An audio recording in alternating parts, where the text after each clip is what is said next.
Biya Kamal ka no language school man yaman bane which antama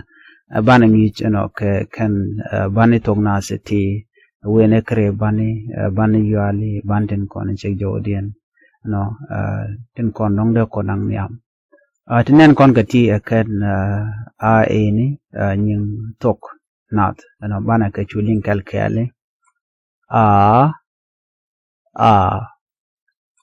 e e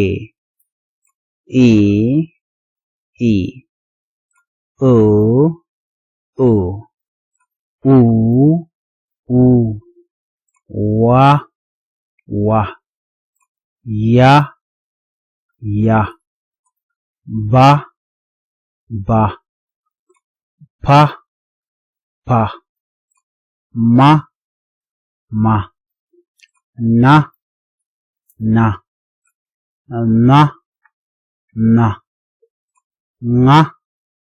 nga nya ra da za ta sa la ka ga ha sha ja e ha o u tenen kon kati shala kanu bani toknas akan bani toknas kan ditini no atin cha banjo gwas me biga la re bani kana bani yuali ke bani kon che jodian no be nang tungriti kenyam godja beja baka kwen ga kel griti ko bien ya mandan le ro biya kula ngach ba kwen pet a e o hu a e o hu wa ya ba pa ma wa ya ba pa ma na nga nya ra na nga nya ra da za ta sa la da za ta sa la ka ga ha sha ja ka ga ha sha ja e h o u ajan kwena dana bi kwenika mugori jan wo butong nat bi jangach ki mugori jan wo butong nwere bi kwende kana gware eno bi angach tenen kon ga te gwasa me ka bani tin shek jodien banin shek jodien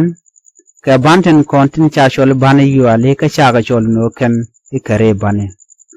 banin shek jodien kan la toga ne keriet tenen kon ga te gwasa me kan banten kon tin shek jusken ke tin shek jodien bana je to gwada me wa ya ba pa ma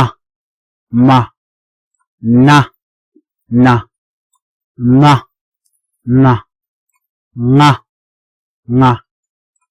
nga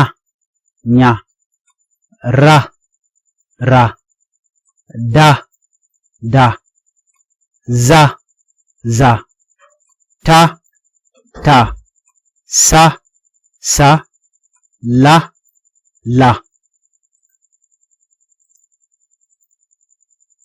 ka ga ha sha ja tinen kon ke te gwas me shal ka kede shal ka bani tin shek jodien ki bantin kon tin shek josken gore jen wojin broad kabeka ka ken bani ti shal ka ti bani tin kon tin shek Jordan bande tine akan bandin kon tin la to keriet ka good keriet enono bi ngaji no mutok ba mutok keriet la riet mo gar kaje eno bi ngaji no toge ko ka ban shek jode ka jan good ka jamone eno na me gorje no bi tit en ngoda me ki rule meni ko be jilok jen listen kon bu konutin bana nyoko we gwasa me bu kon we katin shwal ke re ban to kon ke re ban kana ban yuale titi ken tin kon tin la lat ka kam riene mishari chaja tok ka ban shek jode membi gor ba en shwal ke bayola ki re baka ban ti ka tin kon tanin cha banjor ka banen kon tin ji kon kenen e kan shwal ka kamon re ban yual te ka tinawon ya kula mat kan dial ko bi tika ngeng morong ke kwidien ke do badan dong de ka kwen gaje abana ka kwen kel kare bane kana bane yuali ko bi atika understanding mogwa ki bro ka ko dorbo kam dan dong de ngach bane yuto gwad me ha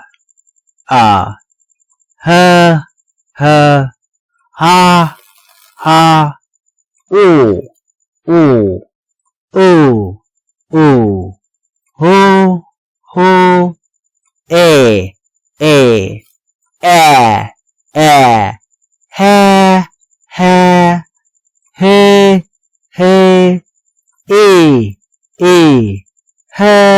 he o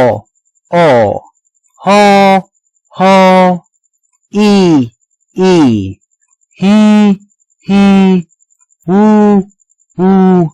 kene nen kon kati shale kede shale keno kare bane kana bane yuale akan banen kon lalat ka kam bane tin shek jodian mishari chaja gor ka banen kon ngai kon ka shirkatama ate kon ka rib gwad men rib me man chatu gon yal gwad me minenen ana rai kon men yal gwad me michala ni yal gwad me tam na me era ra me titini trader gwad me chal ka ri chal ka no ken ka rib ki ka bane yuale chimichale no rib ano men biya gude gwada ba gud ko ba gud ke ban shek jode chan mun gwada maka ban ba me mutwo ka je me ban shek jode gor ka je ha me ki ha jen bayole kire baka gor ka je mishalan na me point de bandien ba en shek jode ka kan ban right content pai we na me hi ba ashal ko bayol ka ki re baka so kuje mo bidagdien ke de tibi ngaje gwa no mishari chaja go la to ko ko to ko cheke ban shek jode jen la to ke riedo ba je kulo gor abana yuale kire ban ne me gor jeno bi kep ko ro kel ko bitika ngurung ano ka do badan en deri ban tong were re bani kana bana yuale de lo de deri ngach ke dagdien ko dagdien mi she ngach by the way ba jillo ga lonka tin diala kon dong da gorno deri ngach ka tungnat ano an walle channel right eno ka tungnat eno bantin kon gor kon ke la tungnat bani ci kon yo rajbo ka banin chol kon no ban shek jodien ka nyok ba ci kon yo muray kon ka kana shal ga tire bani eno kana bani yuale mun gore longa jitame o bi tam du be kan bi nyok mun lo jiro du jok eno bi kwendien bi jetuk gore jeno jin mi jiram jirit gwas me kanwar language school gore jeno deri channel deri je support ko mi tek ni murung mo gwa mi de jilok be chamala shube ke je gwa ran pa la rech ban yo je ka ni dodien ya temal